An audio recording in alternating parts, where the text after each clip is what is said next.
د دې په باره کې شیخ ادریس صاحب دامت برکاتهم العالیه فرمایل وی مال یو سړی راغی نو ما ته وی چې یاره شیخ صاحب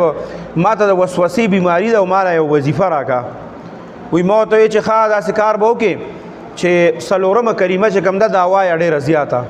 کم از کم دروازې خو 200 پیرې خامخا وایه بس وی هغه لاړه وی چې ښځه ټیک ده وی چې کله داسې 6 میاشتې وي که 8 میاشتې یا کال پکې تیر شو وی هغه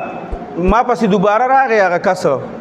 ما سره ملو شو کېناست وی ما ته وی چې شیخ صاحب ودې پېژندمه وی ما ورته وی چې نه ما خو نه پېژندې ته څوک یې وی ما ته وی چې شیخ صاحب زه هغه پلان کې یم که نه زه دونه موده مخکې راغلی وم او تا ته ما وی چې زما وسوسه بیماري ده او ماله یو وظیفه راکا نو تا ماله یو وظیفه راکړې وه د هماغه وسوسې بیماري خو نور هم سیوا شوه خو کمه نه شوه وی ما ورته وی چې ښه تاله ما کومه وظیفه درکړې وه څلورمې کلمې هغه وظیفه مې درکړې وه وی یو چې تاسو راته وی چې څلورمه کلمه وایه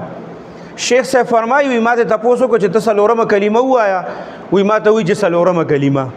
وی ما ورته چې بیا ووایه وی چې څلورمه کلمه وی ما ورته چې خدای دې پوهې که څلورمه کلمه ووایه وی چې شیخ صاحب خو تا راته وی چې څلورمه کلمه وایه نو هغه به دروازې دا ذکر کو څلورمه کلمه